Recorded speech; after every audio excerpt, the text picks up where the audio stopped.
आलमीन ने हमें तौफीक दी नमाज जुमा की, तो हमें चाहिए कि जब हम दुआ मांगे तो रब ताला से दुआ मांगे कि मालिक मौला अपने महबूब मुस्तफ़ा के सदके मुझे 5 वक्त का नमाजी बना दे।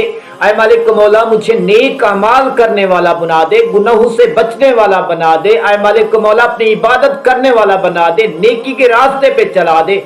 हमें दुआ करनी चाहिए और इसके साथ साथ अल्लाह रब्बुल आलमीन का शुक्र भी अदा करना चाहिए। शुक्राने के 2 नवाफिल भी पढ़ने चाहिए। हम तो सुन्नत नहीं पढ़ते, नवाफिल तो दूर की बात है।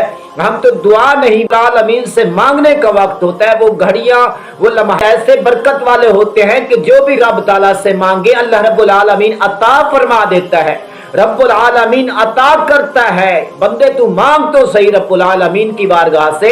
अल्लाह रब्बुल आलमीन तो खुद कुरान करीम में इरशाद फरमाता है, जो बंदा मुझसे नहीं मांगता मैं रब्बुल आलमीन उससे नाराज होता हूँ। अल्लाह करीम की रहमत तो इस कदर वसी होती है। अल्लाह रब्बुल आलमीन ने फरागता फन सब, जब तुम नमाज से फारिग हो चुको बाद मुझसे मांगो मैं रब्बुल आलमीन अता करूंगा। तो हमारे हाल क्या होते हैं, हाथ हम उठाते हैं तो हाथ इस तरह उठा रहे होते हैं या इस तरह उठा रहे होते हैं, या एक हाथ उठा के बैठे हो दूसरे से मोबाइल चला रहे होते हैं। हमारी सोचें कहाँ होती है, हमारा ख्याल कहाँ होता है, हमारे ज़हन कहाँ होता है, हम मांग क्या रहे होते हैं ये भी पता नहीं कि हम मांग किससे रहे होते हैं। वो ऐसी हस्ती है, वो अजीम हस्ती है, उससे मांगने वाला कभी खाली नहीं आता, उससे सवाल करने वाला कभी खाली नहीं लौटता। अल्लाह रब्बुल आलमीन अता करता है, उसकी सोच से भी ज्यादा देता है। उसने जो मांगा अल्लाह रब्बुल आलमीन ने वो भी अता किया, जो उसके हक में था बेहतर वो भी अल्लाह रब्बुल आलमीन ने अता किया है।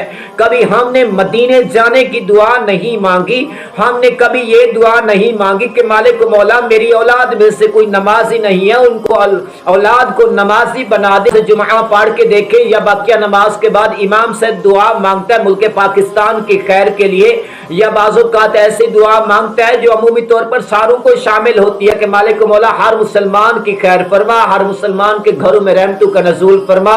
ऐ मालिक मौला हर मुसलमान की परेशानियां दूर फरमा, मुल्क पाकिस्तान की खैर फरमा, मुल्क पाकिस्तान के रहने वालों की खैर फरमा, मुल्क पाकिस्तान को अमन का गहवारा बनाओ। लोग आमीन नहीं कहते।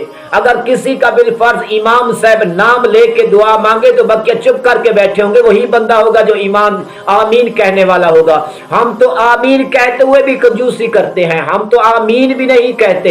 ये नहीं सोचते कि ये जो दुआ मांग रहा है अगर उसके हक में कबूल होगी, हो सकता है आमीन के कहने की वजह से अल्लाह रब्बुल आलमीन ये दुआ मेरे हक में भी कबूल फरमा दे। हमने ये नहीं सोचा हुआ। जब अगर उस बंदे के हक में दुआ की जाए फिर वो आमीन कहेगा, वरना वो कंजूसी करेगा, आमीन नहीं